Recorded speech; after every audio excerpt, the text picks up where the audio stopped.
যেই দিন শ্রীরামকৃষ্ণদেব শক্তিরূপিণীকে অর্থাৎ সারদা মাকে পুজো করলেন, সেই দিন ছিল ফলহারিণী অমাবস্যার কালী পুজো।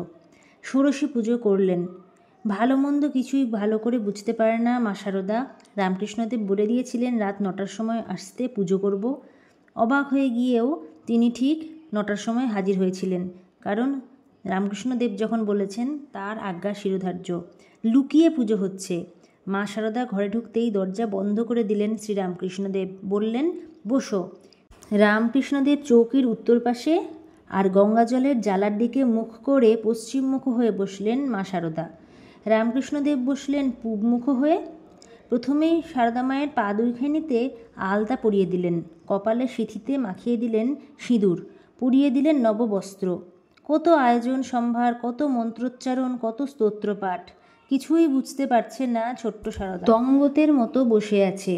তার পায়ে ফুল ফেলছেন শ্রীরামকৃষ্ণদেব, স্পর্শ করছেন তার পা, তবু কিছু বলতে কইতে পারছেন না। দিব্যি পুজোটি গ্রহণ করছেন নীরবে। এই রামকৃষ্ণদেবের শেষ পুজো, শ্রেষ্ঠ পুজো।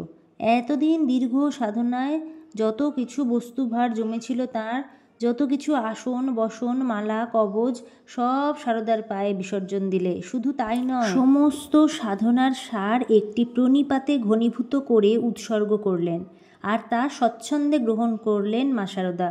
সারদা মায়ের হুঁশ নেই, রামকৃষ্ণদেবও সমাধিস্থ। রাত তখন প্রায় 3 প্রহর। সমাধি ভাঙল। সারদা মাকে বললেন, এখন যাও ফিরে নবতে।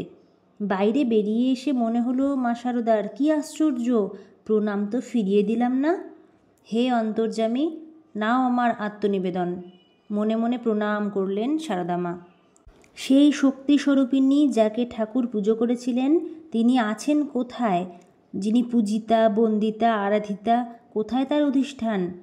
বাবা, জানো তো, জগতের প্রত্যেকের উপর ঠাকুরের মাতৃভাব। একজন ভক্তকে বললেন শ্রীমা, সেই মাতৃভাব জগতে বিকাশের জন্য আমাকে এবার রেখে গেছেন। সবাই বলুন, জয় শ্রীমায়ের জয়, জয় শ্রী ঠাকুরের জয়।